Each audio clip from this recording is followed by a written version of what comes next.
I'm going to sort of paint the big picture before I ask Baruch to come up here and give his presentation. This is something we've been talking about for a long time. We have a page on our website at georgiapolicy.org/transportation where we put videos from events we've had on transportation over the years. And I was just talking to Clint Austin this morning. It goes back, what year was that we first talked about? 1998. 98. Really started talking about transportation in Georgia. It was a problem then. It's a problem now.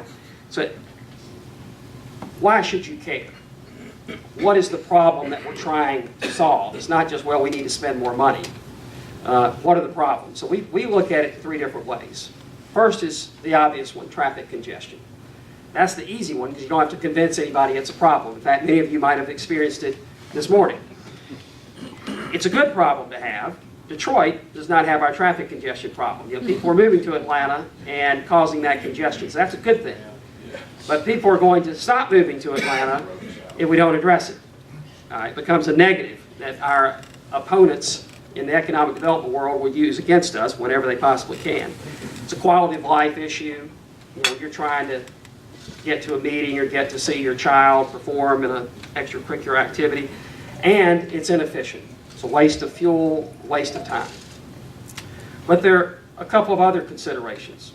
The next one is freight. Freight is very important to our state. The logistics industry that we have here, we're one of the leading states in the logistics. Our transportation infrastructure is one of the best in the country. We're getting ready to spend a large amount of money, which is a good investment, in deepening our port, which is the fastest growing in North America. But shippers that are going to be our customers at that port don't care about the scenic views of downtown Savannah. All they care about is getting their goods to market as quickly as possible.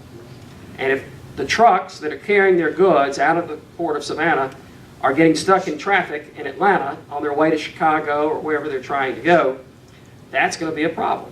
And they're not going to hesitate to move their business to Norfolk or somewhere else. So this is a huge economic issue with freight in dealing with our transportation problems.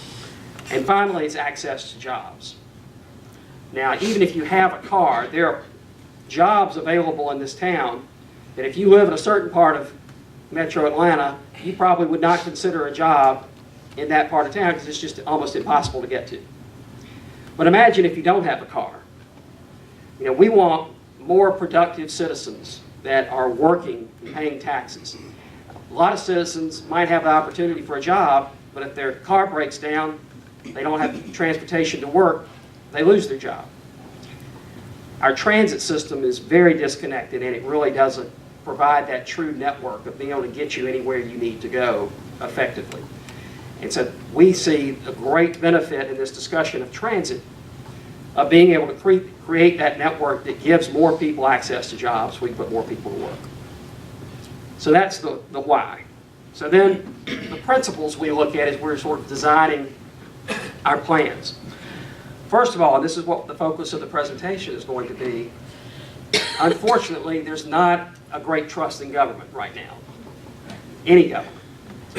And you know, a lot of that is the federal government, I would argue, but it trickles down to state government.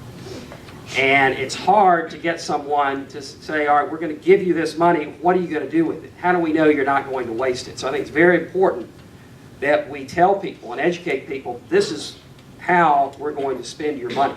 And this is how it's going to make a difference in your life. So that's very important. I think that's a marketing job we're going to have to do and do a better job of going forward to build confidence. And that's what we're going to do this morning. But once you decide on the plan, you have to decide on how you're going to fund it. And we always believe, and this is on any issue, that you need to look at a lot of different options before you raise taxes. Taxes ought to be the last thing you look at. We also believe, you know, it's easy to say no. Very easy to say no. But you're an elected official, you have to make a decision. We have a balanced budget in our state. If you need to spend some money, you've got to find the resources for it. If you can't find the spending cuts, you've got to raise taxes. And same thing, I remember when we had a governor that wanted to raise taxes about 10 or 12 years ago. We opposed that tax increase, but we felt incumbent that we published a paper listing spending cuts, specific spending cuts, that were more than 3 times greater than the revenues that tax increase would have brought in. So that's the accountability, I would argue, that we need to operate from. So that's what our General Assembly members and our governor have to operate from. We have to be responsible. So if we agree we need to spend this amount of money, we need to have a conversation how we're going to come up with that money. So there's several ways. First of all, we believe that in the user pays principle. Can't do that for everything. You know, criminal justice doesn't really work that well to fund a user pays system. But transportation does a decent job. And certainly gas taxes are the way that we've used motor fuel as a proxy for whoever's using the roads more is buying more fuel, and that's how we're going to pay for the roads. So our first job is to make sure that the money that we're raising on in the existing gas tax is going to transportation. That's not the case. As you've read, I'm sure by now, about 40% of that money is not dedicated to transportation. So that's number one. Second, we think everybody ought to pay. Now, fuel, unfortunately, and this is becoming down the road, is going to be a more significant situation, but not everybody drives a car that's powered by gas. We have electric and natural gas, and who knows what other kinds of cars we might have in the future, but they're still using our roads. They're causing a problem during rush hour, and they ought to have to pay. That's one thing this proposal does do a good job of. Third, need to prioritize. Before you want to raise taxes, you want to say, where else are we spending our money? And are those less priority than what we need to focus on right now? So can we reduce our spending here and increase spending on what we need? So if you need to buy a new car in the next couple of years, then maybe you cut back on some of your lavish vacations. Sometimes that's easier to do than others, but we need to look at spending. And finally, if you have to raise taxes, we think taxes at the local level are best. We believe that, Hayek was right, local knowledge is important. You do something at the state level, it affects everyone equally. Some people, local governments have different needs, extenuating circumstances. The elected officials at those areas are the best ones to judge whether that is truly necessary or not.